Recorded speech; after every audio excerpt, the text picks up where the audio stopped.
Wait until you see this mini camper. It's an off-road trailer with a Tepui rooftop tent. It's simply genius. Hi Weekend Warrior family, or if you're new here, I'm Randy. And every Thursday I share tips to help us make every moment count, because weekends are just too short. I had the pleasure of meeting Rueben, and he showed me how he put this mini camper together for just $3,000. Oh, and stay till the end because he also shares some really cool mods that he made. Hi, I'm Rueben, and this is my off-road trailer. I've got two different pieces. I've got a Tepui tent on top of a trailer. The trailer was bought separate from the tent. I bought this off a guy. It had been in an off-road rollover, and it got damaged here a little bit, but with a quick repair I was able to reinforce the edge here, and I haven't had any issues with it. It's an off-road trailer. These you can take basically on any off-road trail. Comes with 33-inch tires for off-roading. Gives you a lot of ground clearance. It also comes with electric brakes, which are huge when you're off-roading and pulling this along. Then also it's got these racks here for cooler, supply box here, you can store stuff. Then on this end here, it's also got another rack, you can put whatever. I've got a propane tank, and I got that water jug that I usually strap on here also. So this tent, usually it's used in overlanding, and what I did to mount it on the trailer, I installed these Yakima basically racks, and then the floor of the tent is just an aluminum base, and it clamps onto the rack itself. The back end originally opened up kind of like clamshell, and it had a tent in it, but it is now only storage. I just have it held down by these straps. I can open it a little bit, but not all the way because the tent's opened up.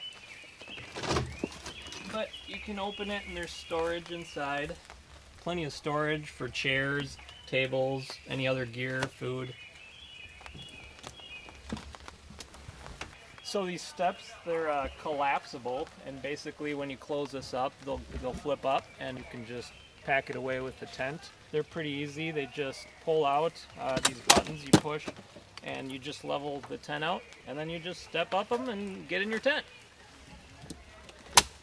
So the awning and tarp system is pretty easy. The tent comes with these poles, and you get them in all four sides, and basically you just stick them in the hole in the tent here, and then grab this loop and just fold it up.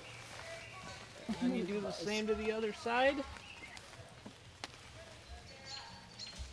and you're done. And as you can see, we've got awnings on all sides. We got one here, we've got one here, also with the back door, and then on the other side we've got this one, same as the other side. So basically here we just we've got this first layer, and you can roll these up however you like. What is nice about this is you can have the screen up, and basically it lays down, so you don't always have to unzip. You can just kind of pop in and pop out.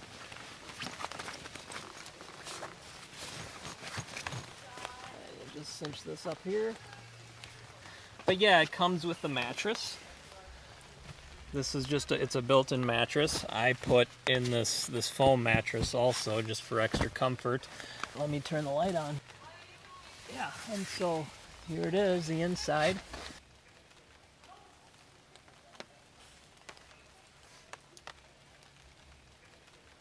The trailer itself, it is fiberglass. It's very light, so I could even demonstrate here. I do have a lot of stuff on here right now, but it is pretty easy to pick up. So, what type of vehicle do you need to tow this? Any mid-size SUV or pickup truck could tow it. And how many people do you think this could comfortably sleep? Comfortably, I would say it's a 3-person tent, but comfortably I would say 2. And do you mind me asking how much you paid for your off-road trailer and your Tepui rooftop tent? The tent itself was around $1,000, and the trailer was another couple grand. So I have to know, what is the number one thing you love most about your off-road trailer? How easy it is to put up. There's nothing to it. You just pop it open and put the rods in and you're done. I love what you have done. But if you had to share something you didn't like about it, what would that be? So I would say the only negative I have about this is the ladder system. While it's very easy to collapse, it sometimes is hard to get up and down it. If you're somebody that's clean and doesn't like mud or sand, you basically got to step on this. You know, you got to take your shoes off and you'll probably, you know, track it in a little bit. Usually I just stick my feet out and wipe them off before I get in there. Level the trailer by just turning this and it, you know, up or down. So I personally like to wash my dishes, and it was a little hard to do, so I installed this little horse feeder, and I drilled a hole in it, and I do have a little plug for it, so if I want, you know, have a little water in there, and basically I just snap it in here. And then I got the jug, and yeah, you can turn it on, wash your hands, but they do have to be pretty small. You couldn't do a big pot in here. So with the cooler, I got frustrated not being able to see what was in it at night, so I devised this little system here. I just plug it into the cigarette lighter, got a little light that goes in through the cooler, and I can see what I need to grab. If you're watching this, you must love small campers as much as I do. In fact, the most popular video on my channel is a video about my small camper, the Little Guy Max trailer. And I think you'll find that interesting. So I'll leave a link to that video right up here and in the video description below. So be sure to watch that next. And I have to give a big thank you to Rueben for sharing his mini camper with us. It was so much fun to see how he put that together. And that's it for this episode. I can't wait to see you all next Thursday.